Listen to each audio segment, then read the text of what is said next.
kita sudah mengakikahi, walau di situ tanpa doanya, kita ini ada kebaikan dari anak, ini langsung sambung kepada kita, manfaatnya ada. Anak kita sholat, sudah kita kekeh, ada kesambungan, karena supaya mempunyai kemanfaatan terhadap orang tua. Nah, hukum akikah pada ketentuannya dikatakan di sini, yaitu al-aqiqatu utawi akikah wahya utawi akikah itu ada behatu hewan yang dipotong min mauludi yaumi sabi'in dari hari ketujuh dari kelahiran. Berarti yang bagus memotong akikah itu tepatnya yang bagus hari ketujuh dari kelahiran. Berarti hari ketujuh dari kelahiran. Nah, dari hari ketujuh kelahiran tersebut, ini kita disunahkan diantaranya ini masuk sedikit. Jadi syariat yang sering kita lakukan itu dikasih nama anak tersebut. Pas hari ketujuh dari kelahiran itu kita suruh ngasih nama anak kita. Tak namanya siapa? Kalau di sini dikatakan nama yang terbaik adalah yaitu nama Asmaullah yang di situ dikasih nama Abdul. Jadi kalau dia dikasih namanya Ar-Rahman disebut Abdul Rahman. Itu nama Allah. Tidak diperbolehkan kita menggunakan nama Allah tanpa diberikan kalimat yang lain.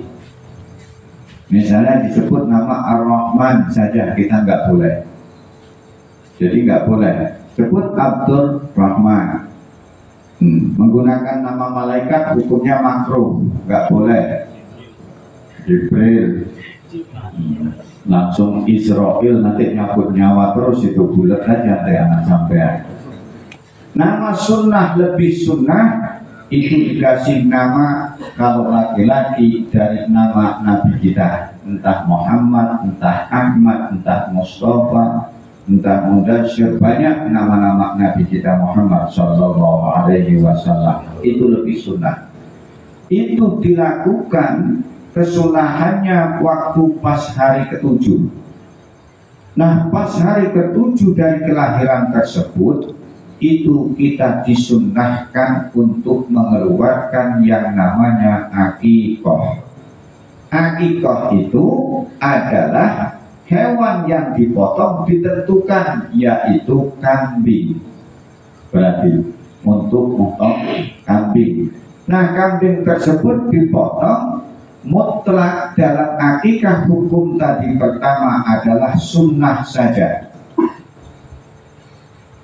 Nah, yang akikah sunnah ini wajib, bukan wajib, diharuskan, disunnahkan untuk diberikan kepada orang tua kepada anak.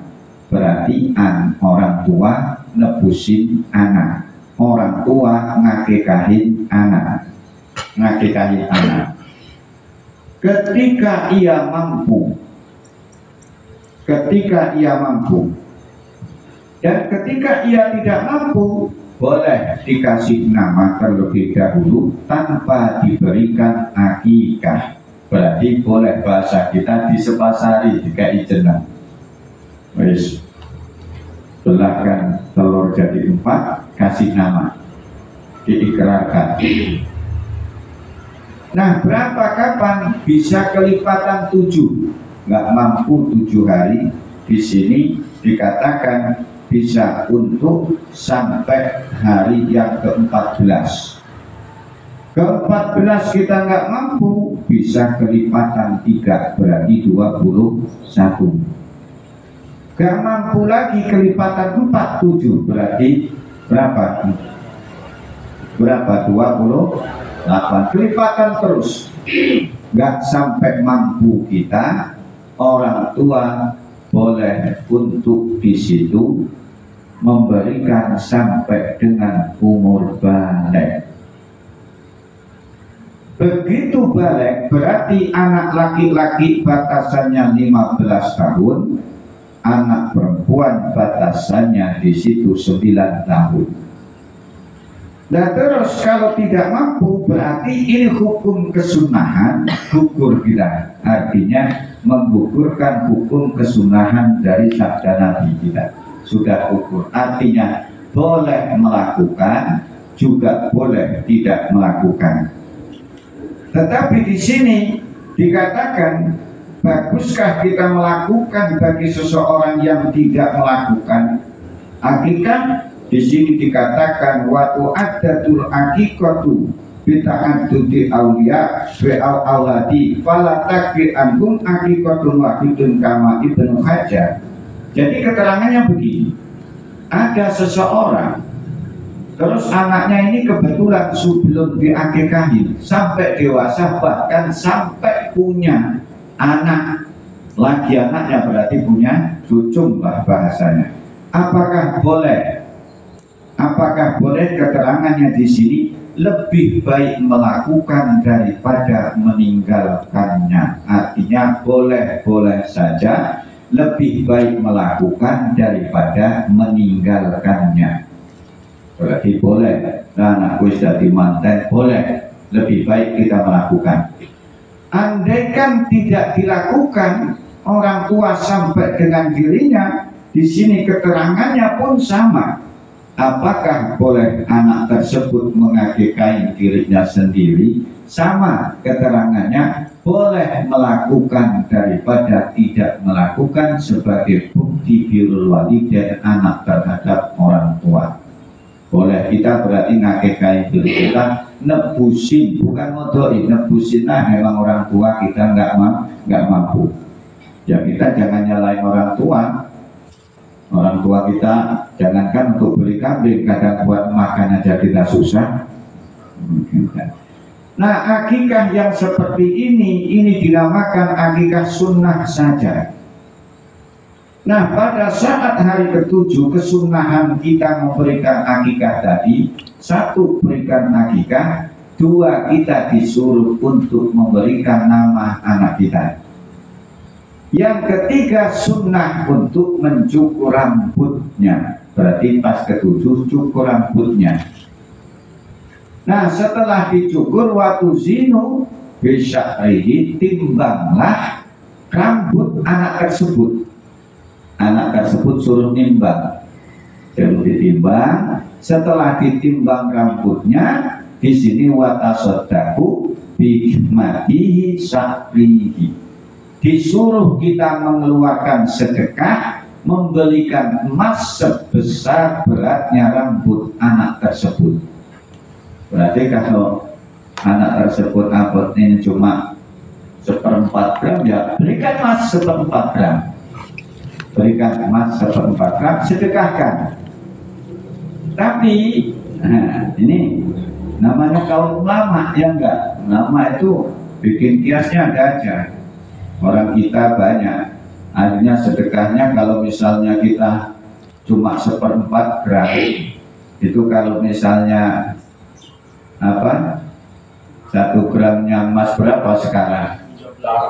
1 juta lah, 250, terus diberikan emas, kasihkan kepada seseorang, bisa anak yatim, bisa, terus dikiaskan orang kita ini ya banyak, akhirnya kita kadang-kadang dibikin untuk selamatan kembang telur, akhirnya disedekahkan. Ini boleh diniatkan, kita diperbolehkan, di sini diperbolehkan. Wah, jadi kita boleh mengkiaskan seperti itu, boleh, itu sunnah. Nah ketika orang mengeluarkan sedekah dalam bentuk kita berakikah ini tadi, itu disunnahkan. 1, tadi kasih nama akikah, terus suruh nyukur. Terus sunnah yang kedua, di sini pemberian akikah tersebut itu khusus diberikan kepada min ahlil khair, artinya seseorang yang melakukan kebaikan. Berarti pokoknya baiklah, artinya tujuannya baik, entah di situ berjanjian, entah di situ misalnya doa, atau di situ pokoknya dia ngewangin masak boleh, tetapi walayubiu tidak bisa dijual belikan. Jadi nggak bisa dijual belikan dalam bentuk, berarti daging akikah ini mutlak tidak diperbolehkan. Untuk bahasa kita di sini dibikin kondangan sudah, berarti nggak boleh buat kondangan. Kondangan walaupun kamu pak kondangannya nggak pakai amplop ya nggak masalah, tapi kan positif ada isinya di amplopnya kan. Jadi nggak diperbolehkan. Nah, dalam posisi hukum akikah ini tadi yang mutlak adalah sunnah. Nah, makanya ketika hukum sunnah ini semua sekeluarga kita ini boleh untuk mencicipi dan makan dagingnya. Berarti bapak, ibu, anak boleh semuanya untuk makan dagingnya. Kedudukan yang sunnah, yang sunnah. Tetapi yang kedua, hukum ini nggak boleh seseorang itu makan dagingnya. Yang dihukumkan dia dalam posisi akikah yang wajib. Akikah wajib bukan terletak kepada hukum, tapi akikah wajib itu terletak disebabkan ada niat atau kesengajaan seperti nazar. Nah, berarti kalau jatuh akikah nazar, maka keseluruhan daripada keluarga, bapak, anak, ibu, semuanya yang satu nasab sama kita tidak boleh untuk mencicipi dagingnya, mutlak keseluruhannya dibuat sedekah. Contoh nazar tersebut, sampean punya anak kok di situ laki-laki aja, terus sampean ngomong, nah besok pokoknya aku nazar lek anakku kowe tok nang kene ya tak akikahi. Akikah ini menjadi hukum wajib loh. Nazar itu wajib, jangan sembrono sampean.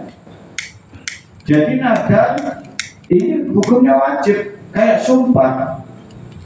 Jadi sumpah itu hukumnya wajib. Maka jangan sembrono kita terhadap sumpah. Maaf sedikit menceng dalam, karena kita sering melakukan dosa terhadap sumpah ini, sering kita. Jadi kalau sampai menggunakan sumpah dalam bentuk kalimat sumpah itu hanya bisa dilakukan dengan 2 kali, 3 kalimat. Wallahi, billahi, tallahi. Dengan kalimat ini, berarti ketika Anda menggunakan kalimat sumpah tanpa menggunakan kalimat ini, kita dosa. Contoh, istenam demi langit demi bumi, dosa sampean. Ini setengah sangking kita sudah memusyrikan Allah. Jadi kita nggak boleh, tidak diperbolehkan untuk melakukan bentuk sumpah selain menggunakan kalimat Allah.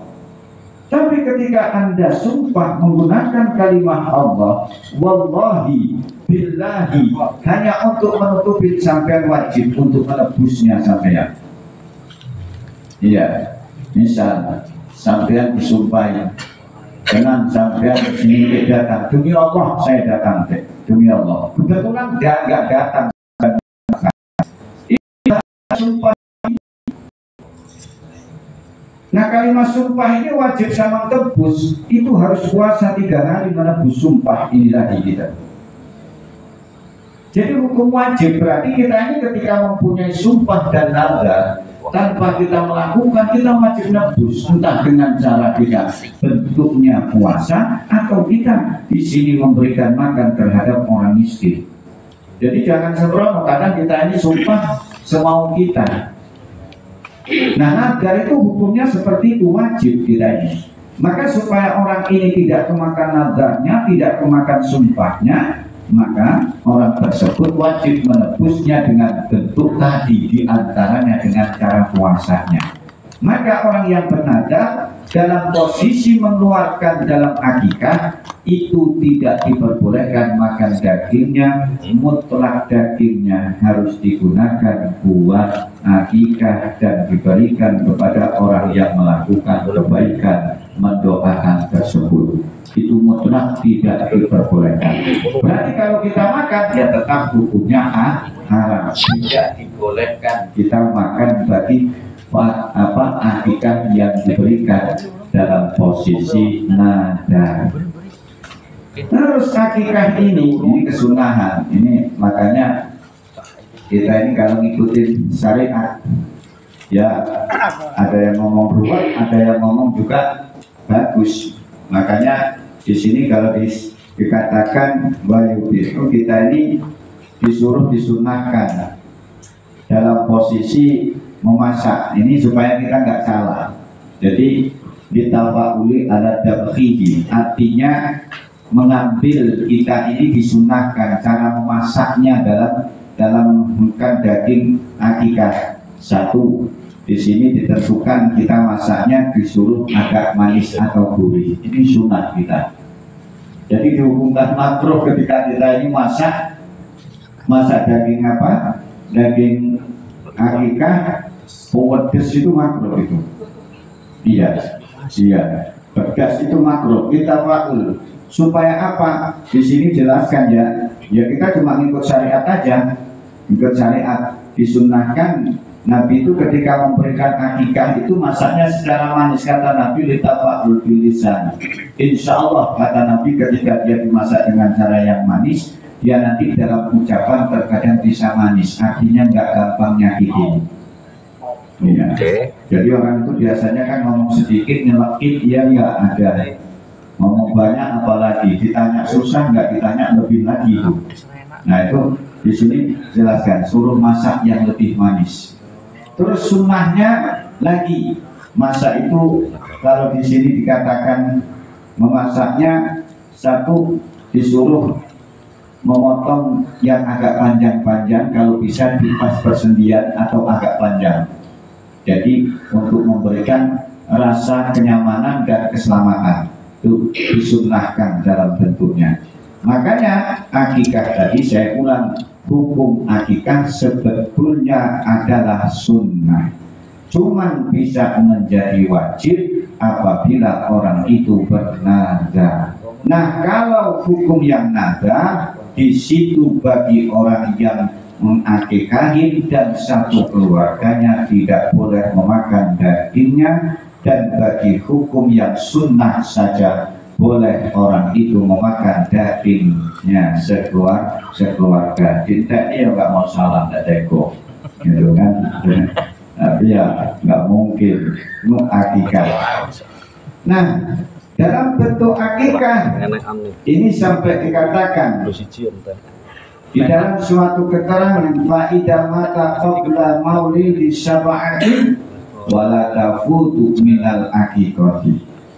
Andaikan ada anak yang lahir dan di situ belum mencapai sabi'in memaulah ini, belum mencapai 7 hari dari kelahirannya, pada yang itu kalau bahasa kita ini apa ya, kekuatan itu tidak menggugurkan kita untuk melaksanakan sunnahnya akikah, tidak menggugurkan. Dia dan kebetulan dia lahir, setelah lahir di situ barusan 3 hari 1 jam mati dia kebetulan, bisa diakikahi. Nah kapan kita mengakhir di sini dikatakan walau mata al mauludu qabla syafi'i fala tafutu bi mautihi wala tafutu ayat batu bi takhiri ba'dahu. Bisa kita di sini mengakikahinya di akhir kapan kita sempatnya boleh, berarti tanpa ada batas. Nah 7 hari nggak bisa, orang udah meninggal, nah kapan-kapan ada, diperbolehkan kita mengeluarkan akikah terhadap anak-anak kita, walau toh di situ dia ketentuannya memang di situ sudah lahir.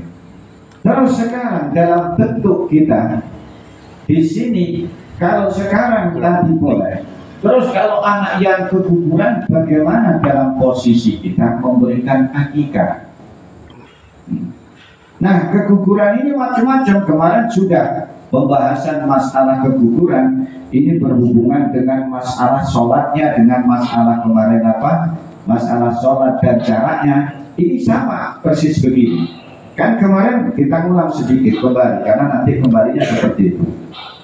Jadi kemarin kan ada orang, misalnya kemarin bahasan kita yang sudah lampau, ketika ada anak yang mati dalam keadaan keguguran, ini kan dihitung dalam posisi 3 macam.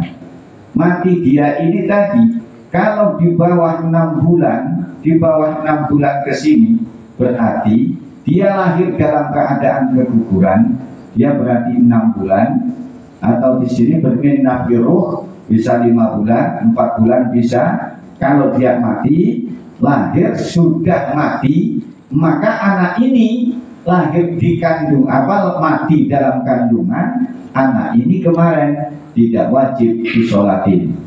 Kalau dia lahir umurnya 6 bulan ke bawah, tapi sudah mati dalam kandungan, hitungannya kemarin kan gitu, dia tidak wajib untuk disolatin. Tetapi kalau dia lahir anak tersebut 6 bulan, 5 bulan, 6 bulan, sempat ada tanda kehidupan, maka bayi itu pun tetap hukumnya wajib. Berarti wajib dimandikan, dibungkus, disolatkan, dan dimakamkan. Ada tanda, entah dia bergerak, entah dia berkedip, atau dia menjerit 1 kali, habis itu mati. Tapi kalau sudah ke sana 6 bulan ke sana hidup nggak hidup, dia lahir tetap wajib seperti mayat dewasa, mayat dewasa. Nah, hukum akikah kayak gitu. Patokannya ketika dia sudah minafiruh, berarti sudah 120 hari, berarti posisinya sudah 4 bulan. Ini lebih utama diakikahi. Karena apa? Di antara orang-orang atfalul mukminin min ahlil jannah, anak bayi kegugurannya orang Islam itu adalah ahli surganya Allah, ahli surganya Allah. Nah itu lebih sunnah kita surga kapan? Kayak tadi, kapan kita waktunya untuk mampu memberikan suatu akikah, memberikan akikah. Tapi kalau sudah ke sini, ya terserah. Misalnya masih 3 bulan, masih berbentuk darah, kita monggo terserah. Itu tidak ada tuntutan. Tapi kalau sudah 4 bulan ke atas, ada tuntutan, lebih sunnah kita untuk mengeluarkan akikahnya itu. Jadi akikah bagi anak laki-laki di sini diharuskan 2 kambing, perempuan 1. Tidak sampai pasti tanya, Pak kalau nyicil dulu boleh? Wah hukum sunnah itu nggak masalah. Iya. Nah saya mau ngakikain anak saya 1, nah hari ini dulu laki-laki karena saya mau memberikan di situ 2 nggak mampu, 1 boleh kok, hukum itu nggak masalah. Yang penting bukan urusan sholat. Kalau mau amalah kita boleh dong. Mau amalah. Kalau sholat sampai nyicil nggak boleh. Tarawih ini 20 rakaat. Nyicil lah, saya tuh 5 dulu. Orang kawin nggak terawih aja nggak apa-apa kok, ibaratnya kan gitu. Nyicil, terus nanti jam, ya namanya terawih kan harus dilakukan malam, jadi dicicil subuh, ya nggak boleh. Nah tapi kalau akikah diperbolehkan. Silakan kalau ada yang mau tanya dulu. Ada. Jadi Ustaz, itu mutlak kambing. Nah, apakah ada aturan tertentu, misalkan kambingnya ini harus jantankah, boleh betinakah, bahkan harus umur berapa kambing itu misalnya, seperti itu. Jadi, apakah harus kambing jantan? Iya, karena memang ketentuannya di situ. Kenapa kita harus menentukan kambing jantan? Dari sekian, kalau keterangan dalam fikih itu diantarakan itu adalah tebusan bagi seseorang, orang tua terhadap anak. Yang kedua adalah di situ adalah untuk di sini qat'u alam nafsi. Di antara hewan yang paling agresif, hewan itu adalah laki-laki, yaitu pada hewan kambing. Maka di antaranya untuk memutuskan nafsu-nafsu kejelekannya itu. Jadi ketentuannya yang penting sudah masuk ke 2 tahun daripada kambing tersebut. Ya. Tuh. Jadi masalah kambingnya tidak ditentukan, yang penting sudah masuk ke dalam kambing kacang boleh, kambing domba boleh, apapun boleh, yang penting kambing. Tapi kalau korban nggak masalah, kalau kita boleh kok, perempuan itu nggak ada, boleh. Tapi kalau di situ, karena akikah ada pemutusan bentuk nafsu, tapi kalau kita korban taqarruban indallah untuk mencari banyaknya daging kalau di situ. Jadi kalau nanti ada kambing, ada korban kok sapinya tipis betul laki-laki, ada sapi majar, ya lebih yang majar aja gitu. Dan tipis kecil, yang mau dibagi apanya gitu. Karena yang dicari kalau korban kan banyaknya daging. Dan ada lagi. Ya. Tanya. Istilahnya kalau memakai orang jelaskan keterangan atau fadilahnya kalau memakai anak bayi yang tidak meninggal. Fadilahnya kita anak yang sudah meninggal diakikain.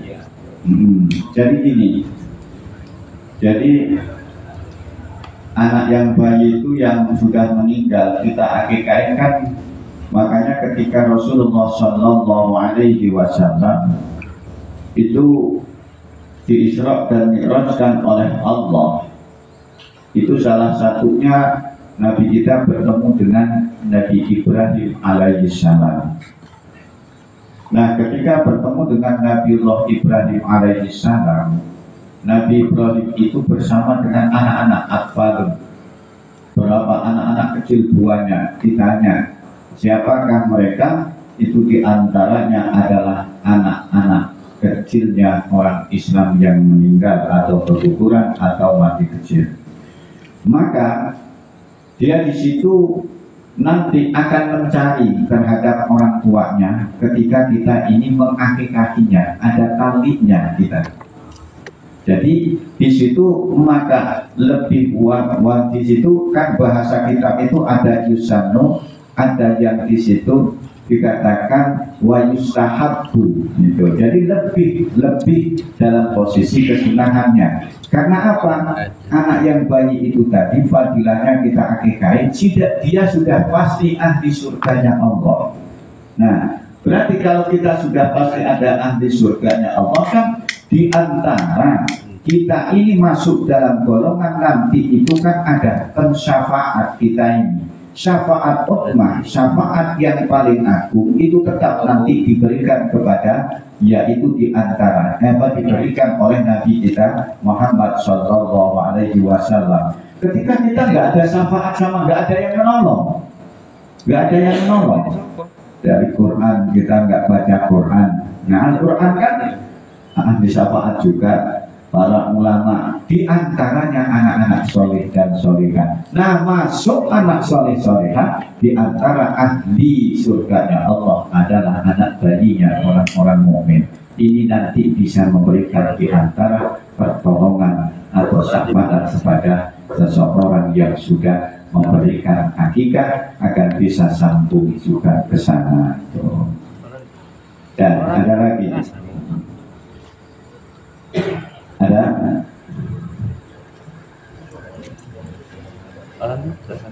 bagi kalau ada tangan oleh orang.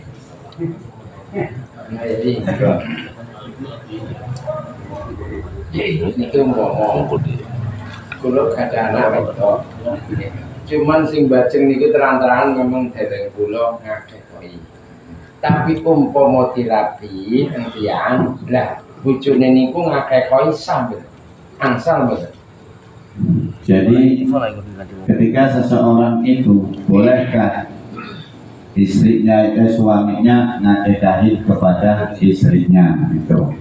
Sesungguhnya tetap akikah itu dihukumkan adalah man wajaba alal nafaqah. Akikah itu diberikan kepada orang yang wajib memberikan nafkah, berarti seorang ayah. Nah, apa gampang hukum itu. Kalau sampean misalnya diakikain oleh suaminya, Ya gampang kan hukum tadi diperbolehkannya ketika kita ngakekahi diri kita. Oh, sampean bojone sampean, punya duit ini ngakekah, tak kayak kambing sampean sama istrinya, ya udah ngakekah saya aja, berarti sudah milik kita. Karena hukum itu nggak bisa, kayak orang anak mau ngakekahin orang tuanya nggak bisa hukum. Artinya timbulnya di sini nggak terkena hukum akikah, tapi hanya terkena hukum sodako. Nah makanya ketika hal ini tidak sesuai dengan syariat, ya kita ini nggak akan masuk dalam bentuk akikah, karena akikah mempunyai ketentuan jalur yang harus diberikan orang tua tanggung jawab kepada anaknya, bukan tentu. Jadi kalau misalnya suami, apakah boleh? Ya suami lebih baik memberikan aja kasih kepada istrinya supaya istri ngakikain diri sendiri. Jadi tidak mawon benar. Atau nanti mbak ngakikain putune, ya wes gak di bapake. Tak kayak sampean, kono aku ngakikain anaknya, ya boleh. Tapi ketika sudah diberikan, di sini kita sudah milik orang yang punya itu tadi. Itu aja. Boleh lagi. Boleh. Tanglet. Ada kok niku cuma modute kurang utang oleh tanggane ngoten pripun. Ben penak anake lanang kan wandut itu siji. Ibadah itu begini ya. Ini masuk ibadah. Kita ini ibadah yang bentuknya bentuk sunnah atau ibadah yang dituntut dengan istitoah atau kemampuan, itu tetap mewajibkan bayar utang. Ini maaf kita melenceng sedikit. Jadi sampean terus nanggene mau akikah utang, ya nggak usah, berarti sampean nggak mampu. Sampean mau haji, sampean utang talangan, ya lebih baik jangan. Loh gitu loh. Loh Pak, kita nggak bisa. Loh, orang itu yang wajib itu bayar hutangnya loh. Berarti ketika mau sampean umroh, masih punya hutang, jangan umroh dulu, bayar hutang dulu yang wajib gitu. Jadi ketentuan itu yang wajib terlebih dahulu yang didahulukan. Jadi artinya bentuk sunnah kita jangan sampai salah. Kan banyak orang ini, saya nggak nanti melemahkan sampai untuk umroh enggak. Karena setelah banyak ini saya nanti orang-orang umroh nanti wah protes Pak Pauji enggak payu umroh begini. Bukan. Ini kita ngomong anu aja. Karena banyak terjadi. Jadi ketentuan istitoah itu ketika kita mampu. Berarti kalau kita masih punya hutang, kita ini ya nggak dianjurkan untuk ke sana dulu. Misalnya sampean mau umroh, hutang saya masih 10 juta, saya mau umroh. Jangan umroh dulu. Gitu loh. Bayar hutang dulu sampean, bahasanya seperti itu. Ya yang wajib kan bayar hutangnya. Umrohnya berarti kamu belum istitoah, artinya belum mampu kamu di situ. Jadi kadang kita dalam pengertian ini salah. Jadi kayak gitu. Jadi berarti kalau kita punya utang mau ibadah ya di utang itu dibayar dulu karena wajib kan kita ini wajib. Loh, sampai sekarang gini, misalnya umrah atau haji wajib ya wajib. Tapi bagi manusia atau lagi ketika kamu mampu. Tapi ketika kamu masih punya hutang, ayo. Berarti kamu wajib berangkat haji apa wajib utang dulu? Yang wajib dijalankan itu mananya? Sedangkan tadi Allah mengatakan manistato, berarti kamu yang wajib adalah bayar hutangnya dulu, ngitung bayar hutang dulu gitu. Tuh, jadi ojo ya. Jadi lek sampean kok misalnya Allah angkeka kok ngutang ojo, berarti lebih baik nggak usah di angkeka. Jangan ada utang wedus. Utang wedus rencana. Angkeka diutangi, bahasanya mau maaf saya itu. Ya usah angkeka dhisik aku Pak, berdusir utang kote tak minta buka amplop apa misalnya. Ya kuwi maksudnya. Ini larang nggak itu BCN belas. Misal ini maaf, ya. Jadi kan ini berarti kita belum kesunahan mengeluarkan akikah. Ya udah semampu kita kapan kita mampunya. Jadi jangan kita ini karena Ya memang sih hukum hutang itu boleh, hukum hutang itu ya boleh. Tapi kalau buat ibadah ketentuannya memang kita belum mampu untuk melaksanakan, berarti kita ya belum di situ melaksanakan, tak usah dilaksanakan dengan bentuk kita harus hutang. Bahkan kalau kita punya hutang mau melaksanakan itu aja lebih bagus, wajibnya nyaur hutang dulu. Dan ada lagi. Kan tadi emas tadi kan beliau utang. Berhubung kita ini punya duit, apa kok beli sapi gimana ya?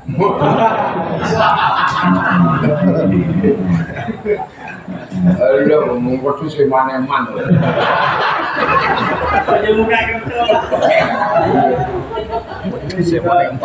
Jelas kentenan.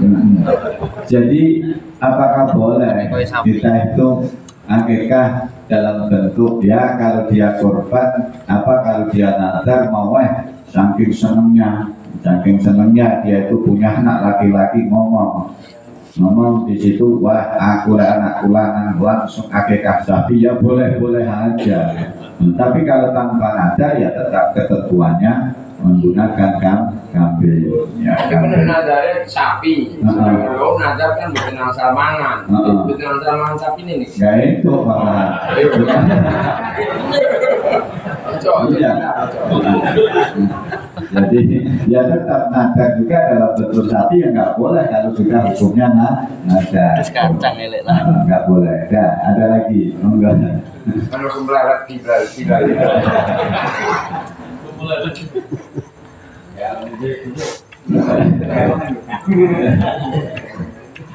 Jadi nggak boleh. Dan ada lagi enggak? Jadi itu dalam bentuk suatu akikah. Jadi kita boleh melakukan kapan saja lah, enaknya ngomong semampu kita dalam bentuk yang penting satu kita di situ tidak dalam bentuk suatu nazar. Kalau nazar memang kita di sini dihukumkan wajib. Berarti kalau kita tidak tanpa nazar kapan saja bahkan ketika nggak mampu pun kita tetap di sini kita tidak dosa andaikan tidak melakukan karena unsurnya tatkala kita bisa atau mampu. Jadi jangan dibuat berat hukum itu. Jadi hukum berat itu tergantung kepada kita. Kecuali kalau hukum itu hanya sudah wajib kayak sholat, kayak puasa ini ya berat nggak berat kita wajib melaksanakan. Ya. Orang mampu ya roti akeh kaya rapopo ora batas lah mampu. Mampu yang ya naik pada semampu. Ya nggak boleh toh. Ora po bersuun. Ini apa bahasanya salah. Karena saya sering saya itu motong ya. Ya di antara suku adat kita, saya itu pertama motong itu ya, tapi sudah saya jelaskan. Kan ketika orang motong itu dalam sesunan ajar dalam keterangan tua dalam suatu pemotongan ada. Jadi memang orang itu kadang dalam segi pemotongan itu ada. Saya pernah menemukan seseorang itu sehabis saya potong, saya pulang. Orang itu datang ke rumah saya. Dia ngomong, Assalamualaikum, salam ada apa? Ini Pak, saya mau nebus akikah anak saya. Kenapa? Ditebus di mana? Kan yang motong sampean. Iya, jadi saya tebus. Berarti ketika Anda memotong itu sudah milik sampean, maka saya tebusin dulu. Kalau nggak tebus, nggak nyampe. Salah kok ijazah ini salah. Jadi kita ini motong itu ya memang yang motong itu diwajibkan baca bismillah, baca sholawat, barusan di sini membaca doa. Allahumma hadi minka wa ilaika hakikata siapa. Ini sunnahnya. Kita yang baca itu Allahumma hadi minka, ya Allah kepada engkau saya hadiahkan akikah ini bin ini. Berarti yang motong ya tetap nggak memiliki karena kita hanya mendoakan. Jadi andikan diminta sama yang memotong, apakah boleh? Ya nggak boleh. Tetap aja di sini wajib diberikan dalam bentuk tadi yang matang. Jadi nggak ada. Berarti kalau kita yang motong kayak saya minta, kira-kira ikhlas nggak yang beli kambing itu? Nah, ya enggak. Ya kan unsurnya bahwa ada ambil aja Pak semuanya. Ya sudah kan disuruh matang ya, kalau mau minta nanti matang aja lah, itu aja. Ya, misalnya yang motong, saya minta yang matang 3 rantang tanpa rantang, ya nggak masalah. Misalnya kalau mau minta ibaratnya itu, ibaratnya. Tapi kalau diminta langsung tetap tidak diperbolehkan, karena itu kita hanya diminta tolong untuk memotong saja. Dan ada lagi. Pemari darah tinggi. Ya, jadi ya kalau ada kita ini nggak jelek Pak. Memang kita ini kan macam-macam ada gitu ya, nggak. Ada yang saya itu sering diguyonin begini. Ada orang akikah kambingnya dibibirin, ya enggak? Iya ada yang dipasang kain kafan, terus dibedakin, ya. Itu sebetulnya ya nggak masalah aja, itu adat aja kok. Iya. Cuma ada yang ngomong sama saya, ada yang ngomong tapi tuh ini yang nggak menyinggung. Sampean itu pak kurang penggawean, bujumu nggak tahu kok bedai, berdus kok bedai. Ada yang nyebut sama saya. Ya sebetulnya sih nggak apa-apa. Artinya untuk memberikan suatu kebahagiaan kita ini nggak ada hukum dosa, nggak ada hukum dosa. Nah makanya ketika kita melakukan hal tersebut, mengetahui dalam bentuk syariat, ya yang penting kambingnya dipotong dengan tadi baca bismillah, baca sholawat, baca Allahumma haziminka wa alaika sampai habis. Hakikatnya siapa? Tentukan dipotong Allahu Akbar, selesai. Ini sudah menjadi tebusan bagi anak tersebut. Itu. Jadi tidak ada hak yang memiliki, tetap yang memiliki orang tua dalam bentuk untuk diberikan sedekah, itu dalam bentuk akikah. Dan ada lagi. Ada Pak. Ya. Misalnya anaknya kembar Pak. Terus yang dia kekain mampunya satu dulu. Kira-kira yang dia kekain ini sah ataukah sahnya nunggu dua-duanya? Jadi di sini dikatakan, ini keterangan wata'at dadu, kalau dalam bahasa kitabnya lan dadi wilangan opo al akikatu akikah bita'at dudi auladi, kelawan wilangane piro-piro anak. Artinya begini, akikah itu adalah tetap jumlah daripada anak tersebut.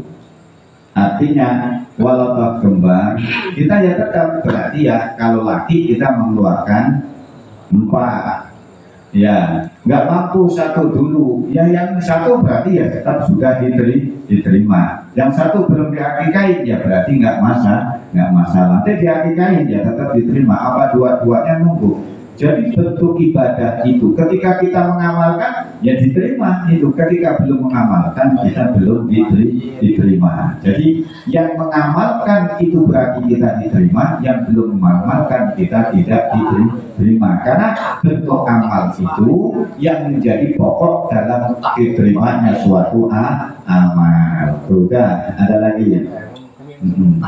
Ya Pak. Ya. Misalnya kalau udah dipotong terus kepala kaki itu dikasih orang lain gimana? Ya nggak apa-apa, tidak masalah. Yang penting buat sodako. Cuma ketentuannya yang lebih bagus diberikan dalam posisi kita matang itu. Tapi kadang-kadang orang itu mau ngolah kepala males kasih orang, nggak apa-apa. Yang penting buat sodako itu aja, buat sedekah, tidak masalah, nggak masalah. Dan ada lagi Terus cilik, jangan dikasih cilik ini yang tak. Itu kalau saat memotong itu apakah andapnya itu harus menghadap kiblat?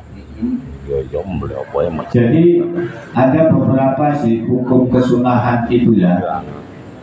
Sebetulnya macam-macam. Jadi memang kita nggak, maafin kita nggak ngomongin orang. Jadi kadang-kadang kan motong kambing itu orang itu basing-basing. Ya memang hukumnya ada tetap hukum kesunahan. Artinya tetap di situ yang bagus motong itu di pagi hari, dan di situ yang bagus memberikan daging itu tidak menginap.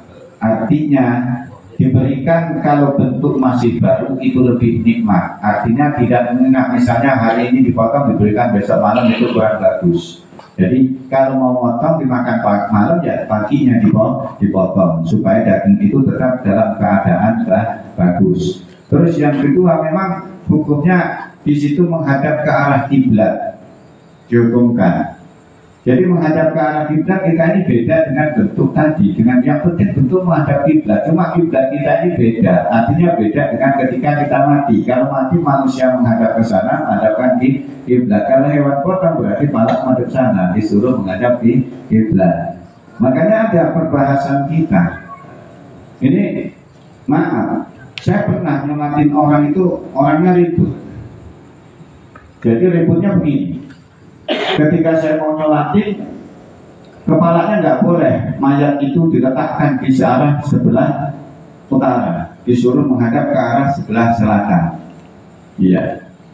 Jadi di situ bertentangan dua itu tadi.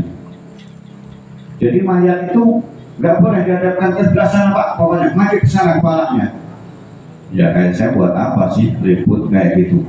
Kan yang wajib yang nyolatin, yang disolatin itu nggak wajib. Nggak wajib. Jadi hukum itu yang tidak wajib kita nggak wajib untuk di sini untuk menjadikan dalam bentuk apa ya? Dalam bentuk konflik perpecahan itu nggak bentuk. Jadi kayak sampai. Nah tapi kalau kita di sini sudah masuk dalam suatu hukum kita wajib ikut hukum. Nah hukum kita menghadap kiblat dalam bentuk manusia ketika mati itu di sini dikatakan yang di bawah, tangan yang di bawah itu wajib tangan kanan. Berarti kalau tangan kanan yang di bawah berarti mayat tersebut kepalanya harus di utara. Jangan turun. Kalau turun tangan di kanan berarti kepala harus di sana. Tapi kalau tangan itu di kiri berarti kepala harus di sana. Yang wajib di situ. Maka ketika menghadapkan mayat ini dalam kubur itu wajibnya di situ. Berarti kemana? Tangannya di sini wajib di bawah, yaitu di aimanihi. Jadi tangan sebelah kiri, tangan harus di bawah. Berarti kepala harus di sana. Bahkan mayat itu ketika saja tidak dihadapkan ke arah kiblat, maka wajib digali. Wajib digali untuk diarahkan ke arah kiblat. Dia kok turun tidurnya begini atau tidak menghadap kiblat, tetap wajib digali ketika dia belum membusuk. Wajib. Jadi mayat itu boleh untuk digali dengan ketentuan cuma dua. Satu belum dimandikan, dua tidak diarahkan ke arah kiblat.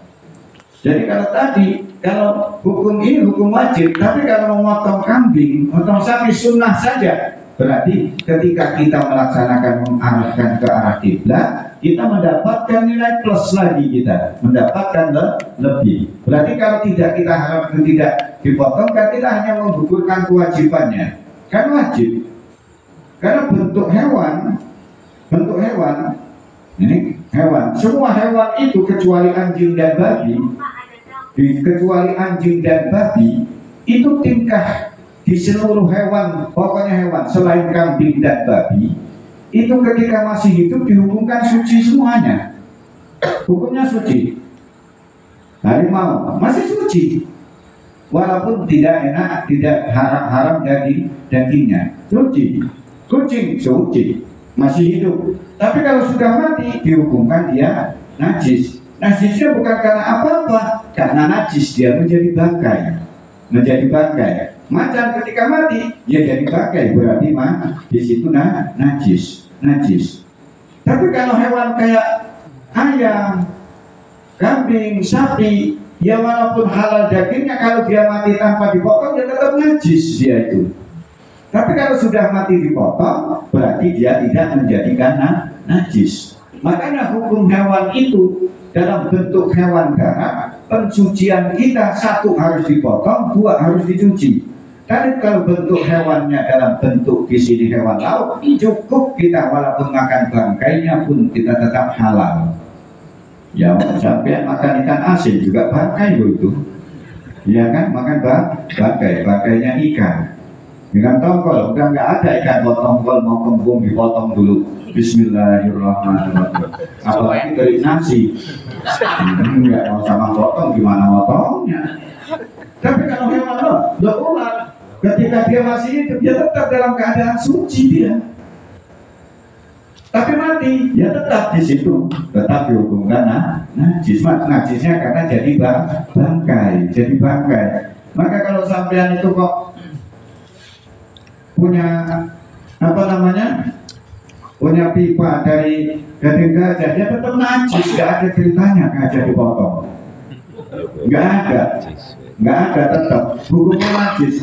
Punya ikat pinggang dari kulit ular, ya tetap hukumnya najis karena dia tetap matinya tanpa ada pemotongan, dan itu tidak sah untuk dipotong karena memang dagingnya dihukumkan haram. Maka walau di sini min lahmil haramin, walaupun dari daging yang haram, ketika dia itu masih hidup itu dihukumkan suci kecuali dalam posisi anjing dan babi. Kalau dua anjing ini baik mati maupun hidup tetap dihukumkan haram, tapi najis. Tapi selain itu tidak.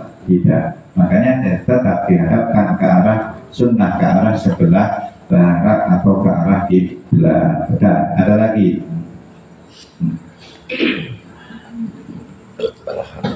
Makanya kalau jual sesuatu, wah ini berarti kalau jual najis nggak boleh. Ya iya, tinggal ngumumin sampean.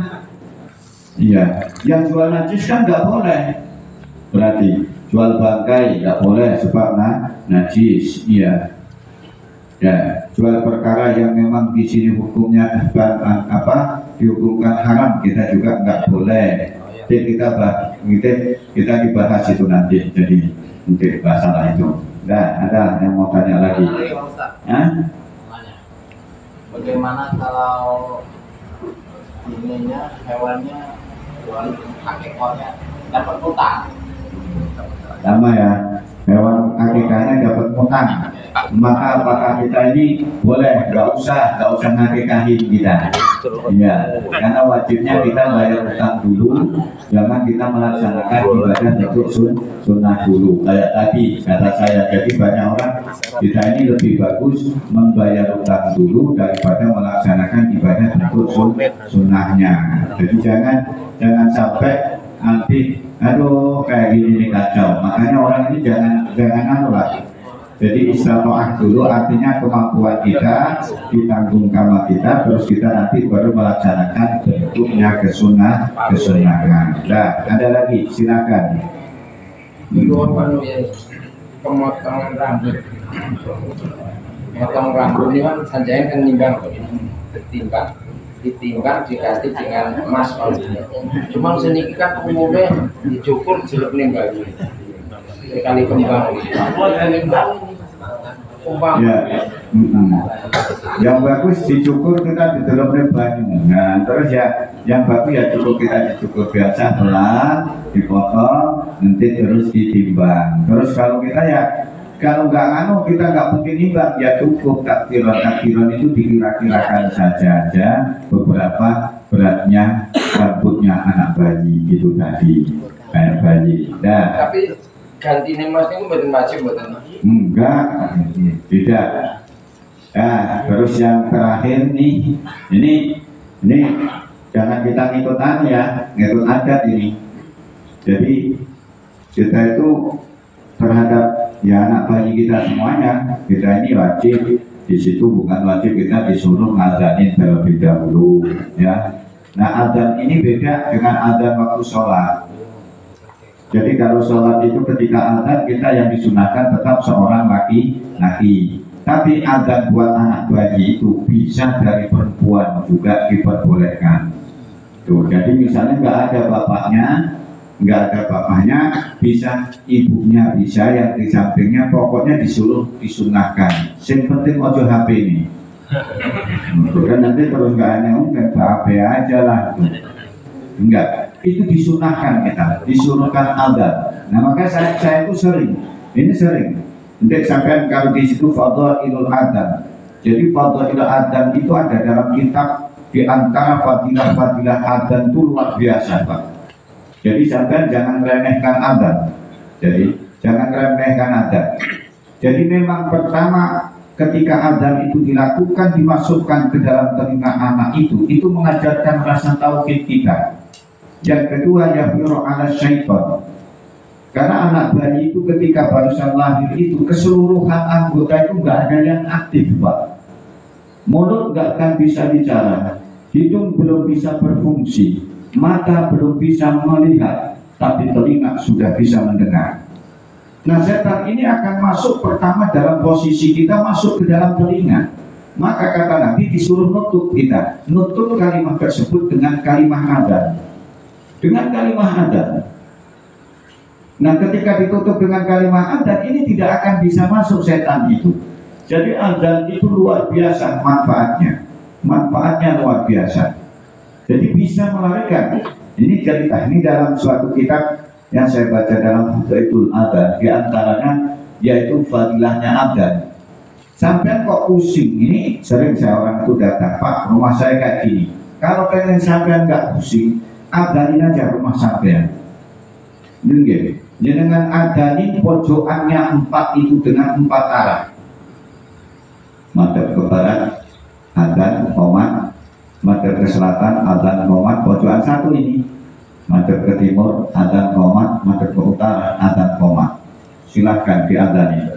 Kalau nanti sampean nggak mampu, berarti rumah sampean nggak beres. Nah, itu nggak usah pakai ilmu. Ini bukan kok dukun, bukan. Itu diantara tadi saya katakan fadilah utamanya kalimat adzan. Loh, kalau sampean bertempat tinggal di tempat itu 24 jam, sampean nggak bisa mendengarkan kalimat adzan, suruh pindah kita kok. Kalau kita nggak sanggup adzan. Makanya sampai Nabi kita Muhammad Sallallahu Alaihi Wasallam mengatakan di sini man adzana min sab'ati sanat wajaba alaihi jannah. Barang siapa yang di situ mampu adzan sampai dengan 7 tahun setiap waktunya, wajib orang itu masuk surganya Allah. Nah, 7 tahun sampai adzan masjid. 7 tahun ge, tapi yo adzan terus adzan sholat gua adzan tok lagi enggak. Salah gitu. Iya. Iya, hadisnya sahih. Siapa yang adzan sampai dengan 7 tahun dia, maka kata Nabi wajib orang itu masuk ke dalam surganya Allah, wajib dia. Tapi tidak langsung ya. Enggak. Ya taruh waktu bos. Ya nggak apa-apa, insya Allah ngaji gitu. Iya. Jadi itu luar biasa kalimat adzan itu sampai dalam keterangan di situ. Kalau memang sudah daerah itu nggak ada adzannya, kita suruh adzan. Tapi begitu adzan tidak ada yang satu pun menjawab, suruh pindah kita. Iya. Nah, makanya selagi kita ini, ya saya itu pernah kok, tapi nggak saya ngomongin daerahnya. Saya itu 3 hari kayak terasa 3 tahun. Iya. Saya tanya ngaji, saya di sana 2 malam. 2 malam singkat saya ngaji malam itu. Besok itu saya lihat jam 4 nggak ada suara adzan, nggak ada suara ini. Sedangkan saya ngajinya di masjid itu malam itu. Saya tunggu apa ngantuk semua. Akhirnya yang tuan rumah itu saya bilang, nggak ada yang ada toh Pak. Karena tidak ada nih Pak kayak subuh. Ada cuma maghrib mawon. Astagfirullahaladzim. Jadi nggak ada adzan nih. Coba diadzani. Kata saya nggak ada nih. Saya sholat 2. Jadi mau sholat tuh kita adzan. Adzan tuh ya nggak ada satupun yang datang. Ya kita cuma sholat sama orang itu dan selamanya nggak pernah. Ya Allah subhanallah. Ya tapi daerahnya nggak saya ngomong. Saya 3 malam di situ. Allahumma. Perjalanannya kurang lebih 13 jam Pak. Masya Allah, subhanallah. Tuh, baru ngapoknya tenang. Iya. Artinya, dan kita ini walaupun kadang nggak sholat, sampai tempat tinggal di Labuan ini luar biasa. Walaupun diomong katanya Labuan di sana, tapi lihat kalau subuh kita, mana yang nggak ada di tempat kita. keberbekan bahasanya. Ya kayak gitu aja nggak bangun kok awak dewe-nya enggak. Gus iso tak cilik ilang. Ya enggak. Gitu aja kita keberbekan, dari sana ada bom, ada pasukan, ada anu budia pada sini masjid ada. Ngono kadang nggak kangi kita ini ya enggak. Iya. Iya, lahan masih ada. Jadi kalau kita masih insya Allah masih ada panggilan azan, insya Allah kita ini selamat, insya Allah jauh dari itu. Makanya kalau nggak diadani ya, nanti sampai mati aja kita diadani loh. Padahal nggak usah diadani, ya mati tetap nggak mau tangi juga sih diadani itu. Iya. Nah itu, jadi suruh organik, suruh dikomatin kita. Sebelum dikomatin itu tentang masalah hakikat pada malam hari ini. Ya, kalau besok kita lanjutkan kembali masalah tentang hukum wajib kita. Masih banyak, bahkan zakat kemarin aja belum selesai sebetulnya. Zakat setelah kita belum selesai untuk pembahasannya. Dan kalau ada lagi, walaupun di luar tema, boleh. Dan Pak Ustadz, ini ada yang di luar tema saya jawab. Ada yang bertanya, apakah perempuan itu bisa ikut sholat jenazah? Saya jawab. Apakah perempuan itu boleh ikut sholat jenazah? 100% boleh. Jadi yang penting orang nyolatin itu yang penting Islam.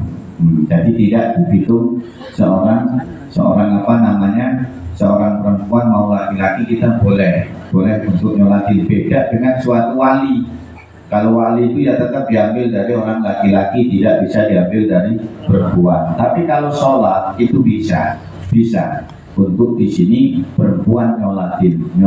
Bahkan kalau memang nggak ada laki-laki, semuanya bisa perempuan itu nyolatin mayat diperbolehkan. Nah, ada lagi. Kami yang syarat untuk akikah. Jadi kambing yang syarat satu adalah laki-laki, yang kedua adalah masuk umur 2 tahun. Masuk ke umur 2 tahun, berarti bisa 22 bulan atau berapa, pokoknya sudah masuk 1 tahun lebih, masuk ke 2 tahun. Dan di situ tidak masalah sih. Jadi yang artinya cacat itu yang tidak diperbolehkan, cacat yang permanen, gitu ya. Misalnya kakinya maaf, ya pincang, nah itu telinganya hilang 1, terus matanya di sini, misalnya yang seperti itu. Kalau cuma di sini hanya belang terus tanduk, tidak masalah, diperbolehkan. Yang tidak diperbolehkan cacat yang permanen, pembawaan dari sebab atau dia kurus, itu sudah masuk cacat, kita tidak diperbolehkan. Karena di situ tetap diunsurkan untuk sedekah tentang kebaikan dan sunnah untuk mengambil kebaikannya. Dan ada lagi, ya. Itu di antara akikah ya Pak. Jadi antara bilangan laki-laki dan perempuan itu apa beda? Umpamanya laki-laki 2, perempuan 1 atau Iya memang. Jadi tetap Nabi kita itu menganjurkan untuk memberikan akikah itu ya tetap kita di sini laki-laki 2, perempuan 1. Makanya kalau nanti kita laki-laki nggak mampu ya kita tetap di sini bisa 1 dulu nyicil, diperbolehkan. Orang ibadah sunnah. Yang penting bukan ibadah yang bentuk ibadah sholat, tapi kalau cuma ibadah bentuk di luar sholat kita diperbolehkan. Dan ada lagi. Ya. Mau nanya kan dari Darussalam aja sekarang bilang. Assalamualaikum warahmatullahi wabarakatuh. Waalaikumsalam. Nah, ini masalah kewajiban. Jadi kita ada hubungan kegiatan sama relasi dong ya. Dia mau berangkat haji, tapi ada hubungan utang piutang. Itu bagaimana Tan? Tapi masih berjalan Tan, hubungan kerjanya. Kita masih ada hubungan. Terus kita ini ya sama teman kita lah. Apakah kita tetap untuk wajib haji dulu atau bayar utang dulu? Bahasanya kan kayak gitu. Jadi begini. Jadi hukum itu, nah apalagi kita dalam bentuk kita dalam haji kayak tempat kita ini sudah menunggu dalam bentuk 15 tahun, ada yang 20 tahun, kita barusan. Nah kalau kita waktu berangkatnya utang yang belum lunas, nunggu lagi gimana ini kita? Nunggu 20 tahun lagi. Nah kita ya di situ dalam bentuk kita teman kerja, kita bisa untuk sepakat. Artinya sepakat. Ya, kan tadi saya katakan dalam hukum awal itu yang wajib kita membayar hutangnya. Berarti ketika kita masih dalam posisi punya hutang, kita di sini melaksanakan haji ya sebetulnya yang wajib kan belum istiqoah karena belum melunasi. Nah maka sedangkan kita jatah tunggu di tempat kita berarti ya bisa untuk melaksanakan haji tersebut dengan ketentuan.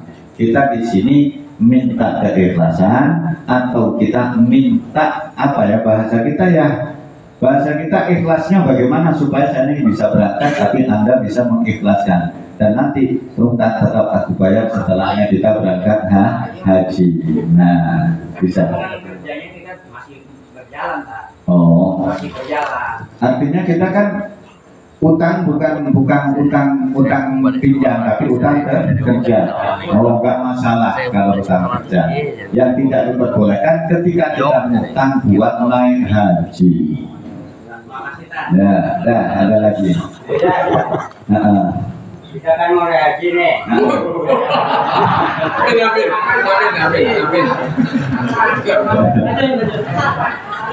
Haji itu dapat arisan. Jangan sama utang yang dapat arisan ini kita boleh naik haji nggak? Jadi utang arisan. Arisan enggak haji Iya. Aku tamu sih akeh. Terus ini, maaf ini. Terus kita berandai-andai ini ya. Kita utang dalam bentuk arisan, kita utang arisan dalam bentuk haji. Seandainya ini yang sering kita lakukan, sedangkan kita kan jatah temponya sampai 15 sampai 10 tahun. Terus ketika saya hutang, terus saya sudah naik haji, terus habis naik haji, terus saya mati, terus sampai hutangnya gimana itu? Nah ini yang jadi permasalahan itu kan seperti itu. Iya. Loh, maaf ini hukum tetap hutang ini ya tetap jadi tanggung jawab kita. Artinya akhirat kita tetap jadi tanggung jawab. Ya gampang kalau kita utang sama seseorang itu hutang itu gampang. Ini kalau kita hutang kita dalam seseorang, orang itu sudah mengikhlaskan selesai masalah. Jadi kalau orang itu belum mau, kita belum selesai masalah. Makanya dalam Al-Quran itu dikatakan walillahi fil baiti man istata'a ilaihi sabila. Jadi ketika kita belum mampu ya kita nggak usah gitu aja loh. Usaha kita sudah, menabung kita sudah, terus kita di sini kan belum mampu ya kita belum wajib. Jangan sampai kita memberatkan dalam bentuk yang menjadi beban kita di sini hilangnya suatu kewajiban. Karena gara-gara dengan bentuk kita belum mampu dan memampukan itu aja. Kabeh bilang muga haji dhisik engko sing ngutangi mati.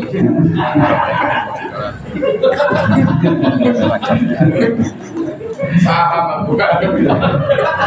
Lah sing ngutangi mati gampang ae gitu. Udah ada lagi. Jadi ya makanya gini ini kalau kita ngomong hukum ini berat loh sebetulnya, tapi ya wajib disampaikan. Jadi dalam bentuk hukum itu kita kadang-kadang terpentok, makanya kita ya tetap hukumnya kayak gitu ya kita sampaikan gitu aja gitu. Jadi kata orang, saya tuh ditanya begini, bagaimana ini keluar kita ini ngomong nganggur sama untuk masalah hutang ini. Maaf ini ada orang itu melakukan hutang ini untuk urusan dengan seseorang, urusan dengan bank. Orang itu hutang dalam suatu bank, padahal ketentuan bank itu ketika kita mati kita lunas. Berarti kita nggak punya tanggungan hutang, Pak. Apakah kita tetap dosa atau tidak? Kalau lunasnya sih tidak. Ketika sampean dalam posisi utang dalam bank, sampean mati, berarti bank sudah melunaskan. Tapi dua posisi tuh Pak, dua posisi. Ini maaf. Kita ngomong hukum lah, bukan menyinggung seseorang. Tapi ketika kita masuk dalam kesana, kita sudah masuk dalam posisi riba. Nah riba inilah yang hukumnya, walaupun lunas kita tapi sudah melakukan riba, kita sudah masuk dosa juga. Sudah masuk dosanya. Nah ketika kita masuk dalam suatu riba, walaupun kita riba tersebut sudah melunaskan, ini hukum masuk ribanya kita tetap masuk dalam posisi dosa. Jadi hukum ini tadi, hukum itu, jadi jangan kita kok, kita masuk ke rentenir, kalau kamu mati ya lunas sudah.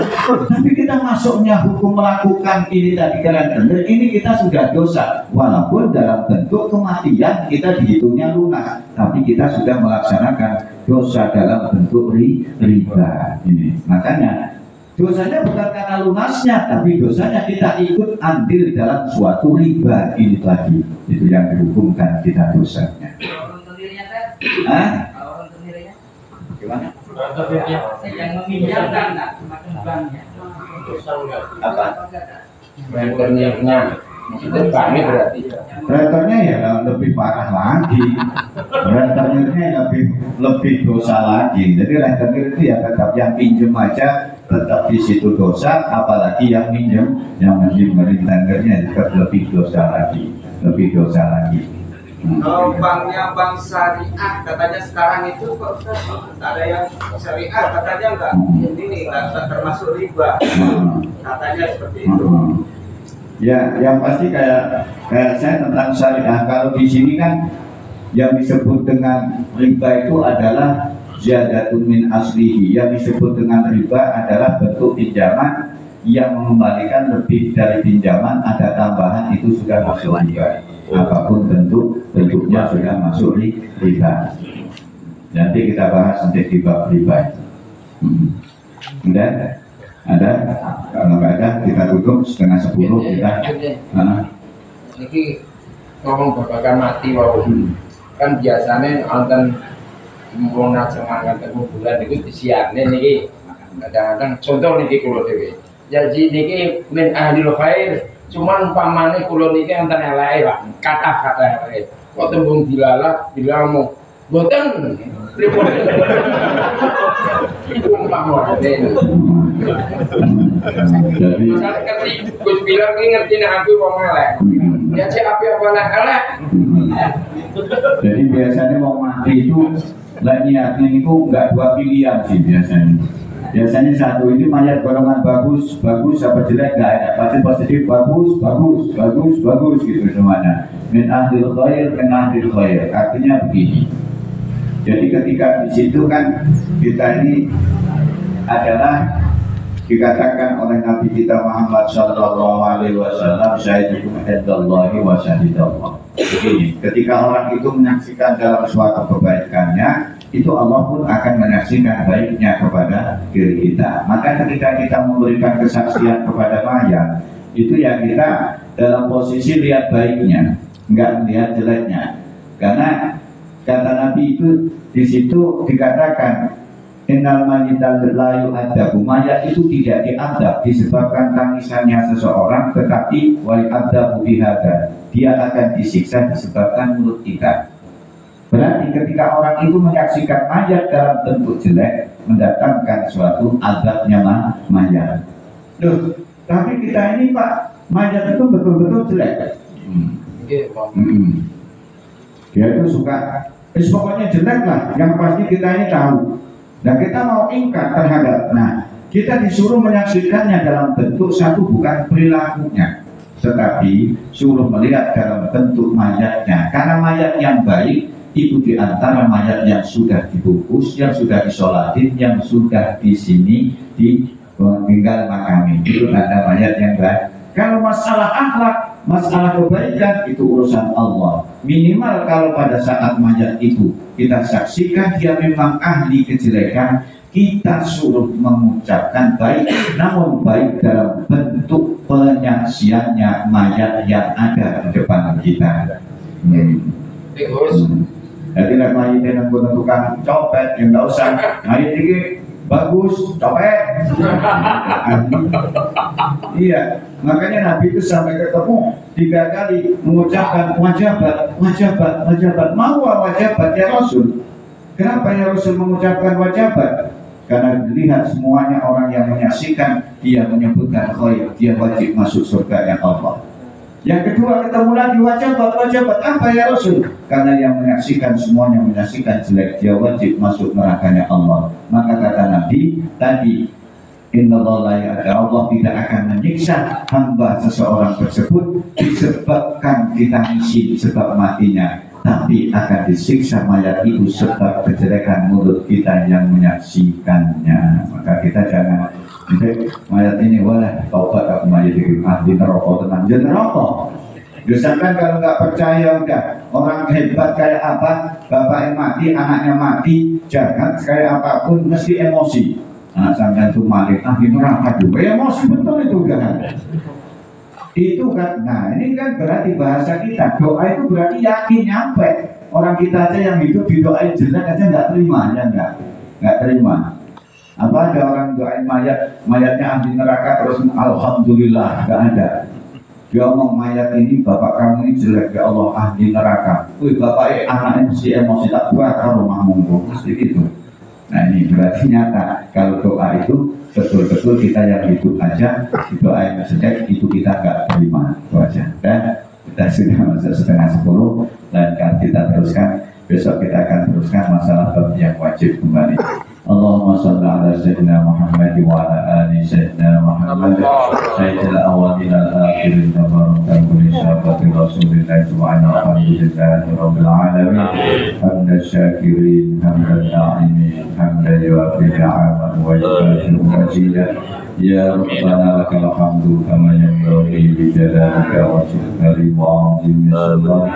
Allahumma shalli wa sallim ala sayyidina Muhammadin salatan taj'aluna bihal istiqamah wa tabuna bihal karamah wa tansuruna min ibadika sholihin bis sa'adati wal karamati fid wa dunya hatta al-akhirah. Allahumma shalli wa sallim ala sayyidina Muhammadin salatan tulqi bihal mahabbata wa haibata ala a'da'ina min al-kafarati wal musyrikin wal hasidin wa sita wa kaifa sita. Allahumma اغفر لنا ذنوبنا ولوالدينا وارحمهما كما ربيانا صغارا ولجميع مشايخنا وأستاذنا ولمعلمنا وجميع المسلمين والمسلمات والمؤمنين والمؤمنات الأحياء منهم والأموات.